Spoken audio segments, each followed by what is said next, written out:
आज की इस वीडियो में हम एक सेंटेंस स्ट्रक्चर सीखेंगे जो कि स्मॉल है और जिसमें हम बहुत सारे सेंटेंसेस बना सकते हैं। अक्सर ऐसा सुनते हैं ना कि यार ऐसा लगता है बारिश होने वाली है, ऐसा लगता है कोई काम होने वाला है। जब इस तरह के सेंटेंसेस हो ना, आपको ऐसा फील हो रहा हो, ऐसा लग रहा हो, तो आप उसके लिए यूज़ करते हो it looks like. It looks like ये फिक्स है। उसके बाद it's going to, it's going to. उसके बाद आपका हैपन या वर्ब की फर्स्ट फॉर्म आएगी, यानी it looks like, it's going to ये फिक्स होगा और आगे चेंजेस आएंगी, वर्ब की फर्स्ट फॉर्म आएगी। जैसे मैं कहूँ ऐसा लगता है बारिश होने वाली है, तो मैं कहूँगी it looks like it's going to rain. It looks like it's going to rain. एक और सेंटेंस देखें, ऐसा लगता है कुछ बुरा होने वाला है। ये हम अक्सर कहते हैं ना कि यार मुझे ऐसा लगता है कि कुछ बुरा होने वाला है, तो मैं कहूँगी it's look like something bad is going to happen. अब यहाँ पर मैंने इट्स हटा के समथिंग बैड यूज़ किया है। इट्स लुक लाइक, फिर इट्स गोइंग की जगह पे मैंने समथिंग बैड यूज़ किया है, फिर मैंने कहा है is going to happen.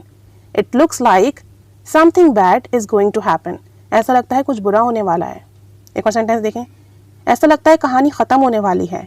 It looks like the story is going to an end. It looks like the story is going to an end. अब यहाँ पर जो इट्स गोइंग टू है ना, इट की जगह पर आप सब्जेक्ट यूज़ कर लीजिएगा। इट लुक्स लाइक ऐसा लगता है the story is going to an end, कि कहानी या ड्रामा ख़त्म होने वाला है। एक और सेंटेंस देखें, ऐसा लगता है वो मुझसे नाराज़ होने वाला है, यानी मैंने कुछ ऐसी हरकतें कर दी, मुझे फील आ रही है कि अब वो मुझसे नाराज़ होने वाला है, तो मैं कहूँगी it looks like he is going to be angry with me. अब मैंने इट हटा के यहाँ पे ही इज़ यूज़ किया है। It looks like he is going to be angry with me, कि वो मुझसे नाराज़ होने वाला है। एक और सेंटेंस देखें, ऐसा लगता है सच सामने आने वाला है। It looks like the truth is going to be revealed. It looks like the truth is going to be revealed. ऐसा लगता है सच सामने आने वाला है।